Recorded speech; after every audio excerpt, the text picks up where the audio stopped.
Hi guys, it's Cover here. How's everyone on this beautiful Saturday afternoon? I was gonna say morning. I'm losing track of time. Guys, I'm just doing a little quick video because I know you've just gotten all this information. I hope you got the email, by the way. I sent a follow-up email with some more information. We'll keep topping up that resource folder, okay? So if you go into it now, you've got all the things you need for the moment, and we'll just continue adding to that. I want to start by giving you a little bit more around preparation. So I'm going to talk about food prep and how important food prep is going to be to your week. So how you're going to the way you're going to get through next week, and making sure you get through next week successfully within the context and within the parameters of the eating guide. You definitely need to plan, okay? I'm on the way to Auburn at the moment, and there was traffic on Parramatta Road as always. It's guaranteed.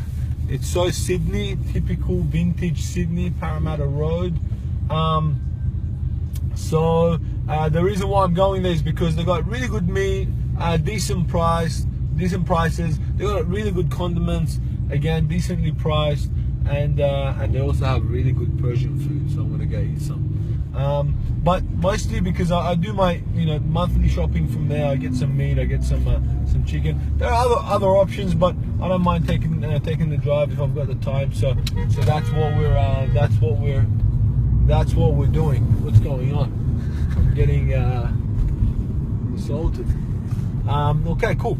So I want to tell you a little bit about how to prepare your food for the week. Okay, one of the most important things is making sure that you have all your products ready. Okay, so with meats and with protein, make sure you get everything that you need ready for at least a week. Okay, really important to also ensure that you're having some fish, some chicken on the side of red meat. So you don't want to have too much red meat. Okay, it's really heavy on the digestive system, and you can actually feel lethargic after a while if you eat too much meat. Okay, that's one thing. Make sure you got that diversity. Secondly, stuff tastes a lot better when you marinate it.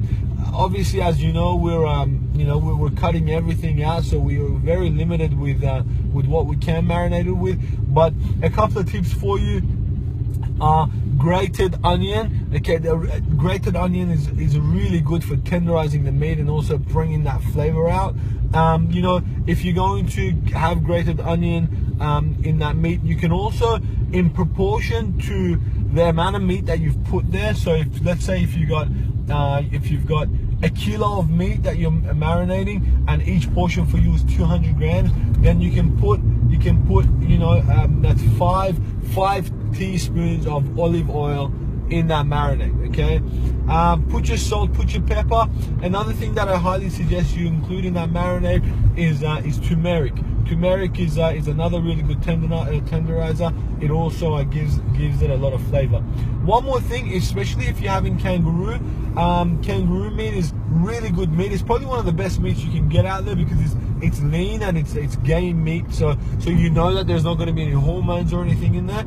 One of the things that you need for kangaroo meat is kiwis. So mash up some kiwis, put it in there. Obviously you're not going to be eating the kiwis, but the citric acid that's in the kiwi is very strong, so it's going to tenderize that meat.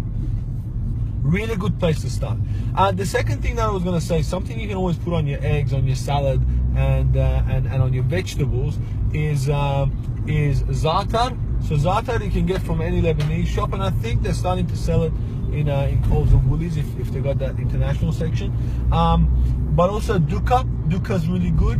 Okay, and always remember that it's good to have salt and pepper. It's always the fundamental, So besides that, you can also do something like